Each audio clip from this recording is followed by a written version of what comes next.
Chennai Stanley அரசினர் மருத்துவமனையில் நடைபெற்ற கண்காட்சி ஆரோக்கியம் பேசும் ஒவ்வொருவரின் கவனத்தையும் ஈர்க்கிறது.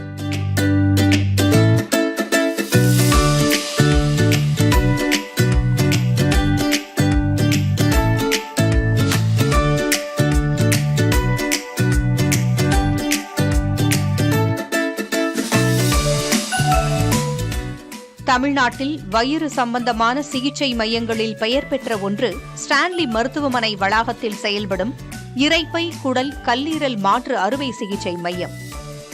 வாழ்வூட்டும் மருத்துவம் மற்றும் ஆராய்ச்சிக்கான துறையாகவும் செயல்பட்டு வரும் இந்த துறை தொடர்ந்து பல்வேறு ஆராய்ச்சிகளில் ஈடுபட்டு வருகிறது. சென்னை அரசு மருத்துவக் கல்லூரி மருத்துவமனைக்கு அன்றாடம் வயிறு தொடர்பான பிரச்சினைகளோடு வரும் நூற்றுக்கணக்கான நோயாளிகளை கையாளும் மையம் இது. வயிறு தொடர்பான பிரச்சினைகளுக்கு நாம் உட்கொள்ளும் உணவும் நாம் கையாளும் உணவு பழக்கத்தையும் முக்கியமான ஒரு காரணமாக பார்க்கும் இங்குள்ள மருத்துவர்கள் பல்வேறு உணவுகளையும் தொடர்ந்து ஆய்வுக்கு உள்ளாக்கி வருகின்றனர். அப்படியான ஆய்வுகளில் தமிழர்களின் பாரம்பரிய உணவான பழைய சோறு ஓர் அற்புதமான உணவு என்னும் முடிவுக்கு வந்தார் இந்த துறையின் தலைவரான டாக்டர் ஜஸ்வந்த். இது தொடர்பான ஆய்வறிக்கைகளில் ஒன்றை ஆக்ஸ்போர்ட் பல்கலைக்கழகத்திலும் சமர்ப்பித்துள்ளார்.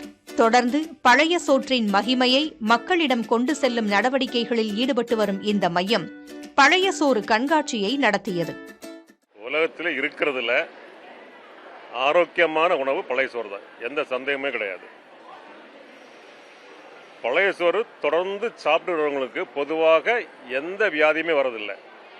குறிப்பாக சொல்லணும்னா உடல் சம்பந்தமான எந்த வியாதியும், புற்றுநோய் கூட வரதே கிடையாது. சின்ன நான் நிறைய பார்த்துருக்கேன். உங்களுக்கே தெரியும், பழைய சோறு சாப்பிட்ற பாட்டிமாரெல்லாம் 90-100 வயசுன்னு வாழ்ந்துருப்பாங்க.